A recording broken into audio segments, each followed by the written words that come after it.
Bonjour et bienvenue dans la chaîne Mathématiques Sciences.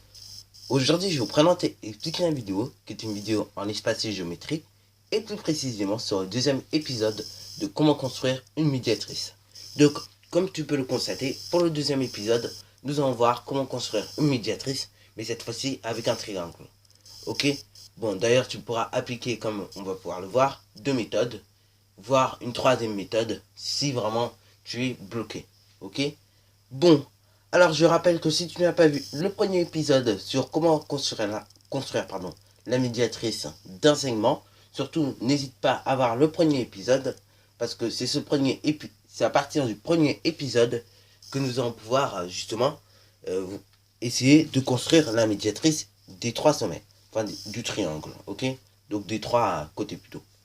Bon alors je te laisse, du coup, nous allons déjà commencer par mesurer les trois segments. Donc, d'abord nous allons mesurer les segments, mettre leur milieu, approximatif bien évidemment pour certains cas. Et après, je te laisserai faire la suite de l'exercice. Bon, alors déjà, on va mesurer le segment AB. Alors allons-y pour mesurer le segment AB. Donc là, comme on peut constater, et d'ailleurs je vais le grossir un peu plus. Comme on peut constater, le segment AB mesure à peu près 6 cm. Pourquoi je dis à peu près? Parce que tout ça, pour la simple raison que on n'est jamais sûr avec tous les instruments de géométrie, ok? Et donc c'est pour ça que je dis à peu près et non mesure, ok?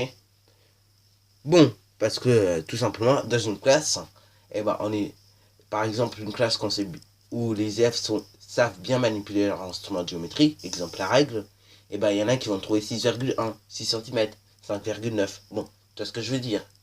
Donc, on sait que le segment AB mesure à peu près 6 cm. Bon, on va mettre la moitié de 6 cm, c'est quoi? 6 divisé par 2, ça nous donne 3, puisque 3 fois 2, 6. Donc, on va mettre une graduation au 3.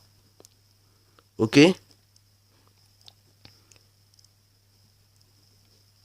Donc voilà, je laisse ma petite gradation. Ensuite, je vais mesurer mon segment BC. Donc, combien mesure le segment BC? Nous allons le voir tout de suite.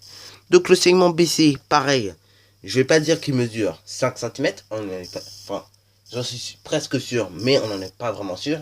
Parce qu'on ne sait pas s'il y a vraiment un millimètre d'écart. Ok, donc, on va dire le segment CB mesure à peu près 5 cm. Ok?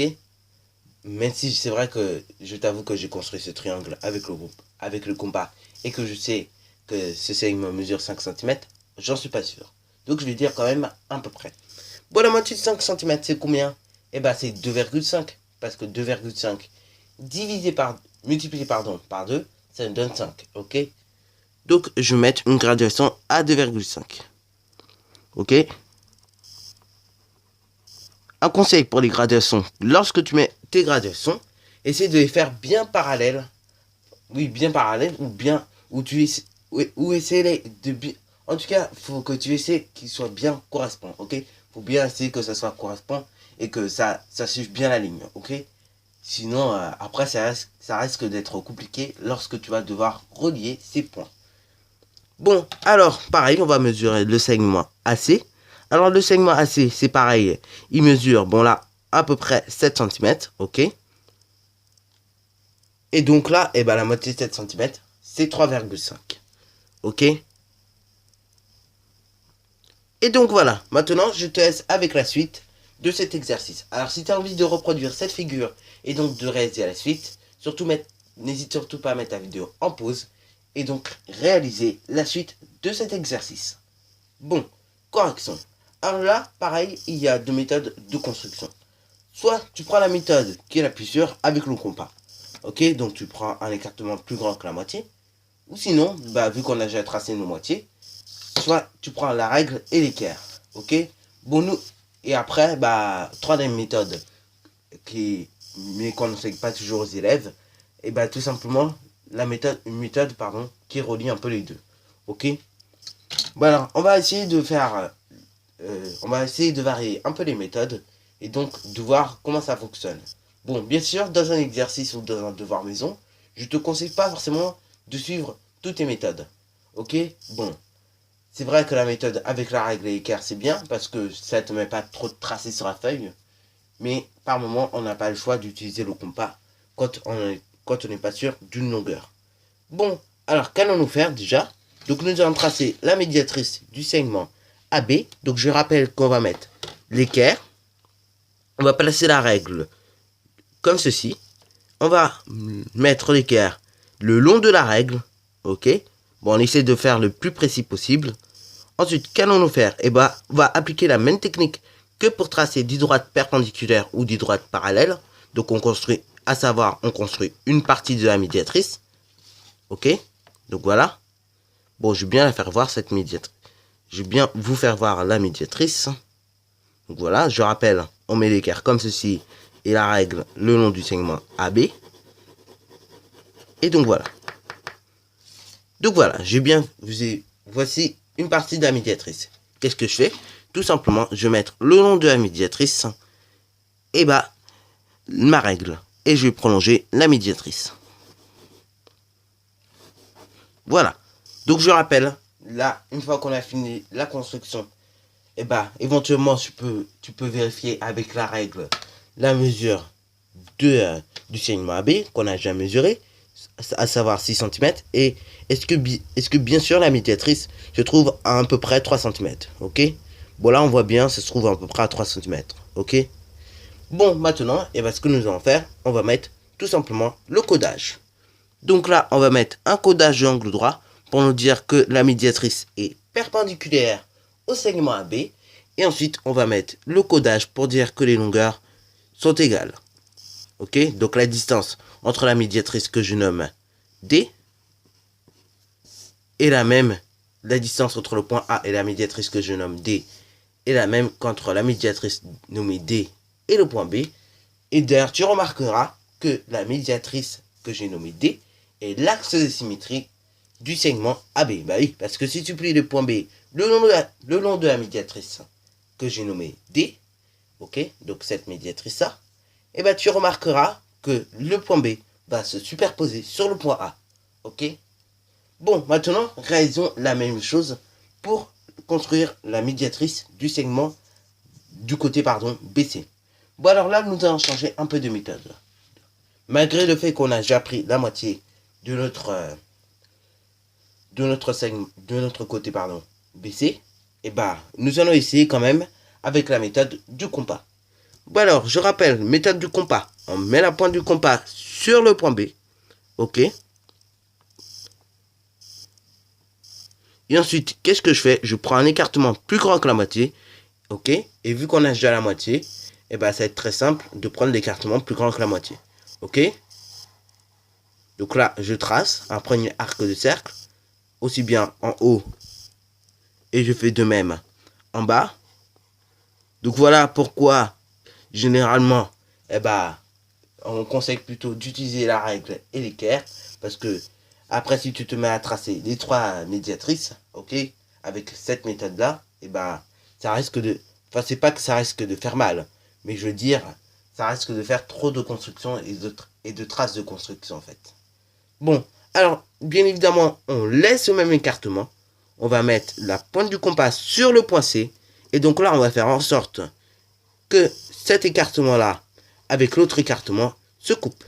Ok. Et on fait de même dans l'autre sens. Bon, lorsque ce n'est pas assez grand, on refait toujours sans changer l'écartement l'autre arc de cercle.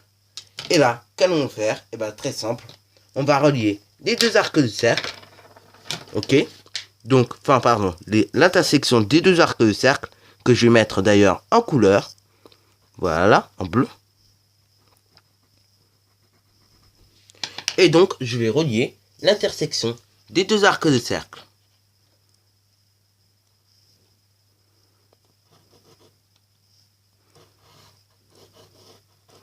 Et d'ailleurs, ceci va te rappeler une propriété, ok, que tu as déjà vu en classe de 6e, ok. Cette propriété, justement, nous dit la chose suivante. C'est si un point est équidistant, ok, équidistant, ce qui veut dire à égale distance du point C et du point B, alors ce point-là appartient à la médiatrice du segment CB. Bon, et ben là c'est bien le cas, ok. Tu remarqueras que la distance entre cette intersection et, et le point C, pardon, est la même que le point B et cette intersection, ok. Bon, pardon. Alors maintenant, nous allons faire la même chose, mais cette fois-ci en alliant les deux méthodes. Donc oui, comme je disais, on va faire la même chose, mais cette fois-ci en alliant les deux méthodes. Donc, très simple, et ben là, ça va pas être très compliqué.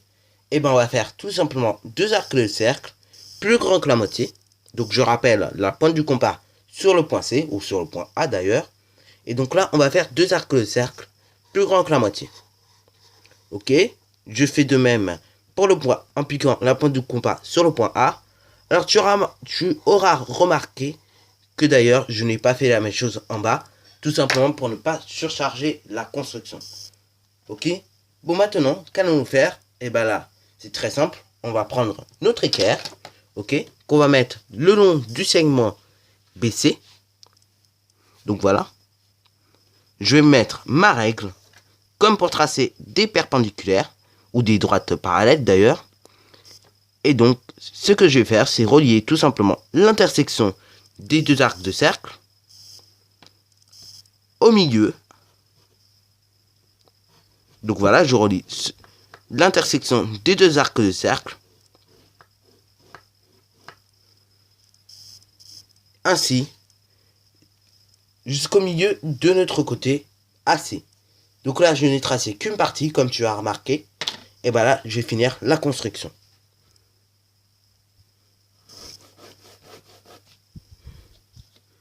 Voilà. Et donc, comme tu remarqueras, bon là, malheureusement, et comme tu le remarqueras, dans un triangle, les trois médiatrices sont concurrentes. Ok? Bon, que veut dire le mot concurrente? Et bien tout simplement, le mot concurrente, donc voilà, je vais mettre l'intersection. Donc le mot concurrente veut dire tout simplement, c'est intersection. Ok?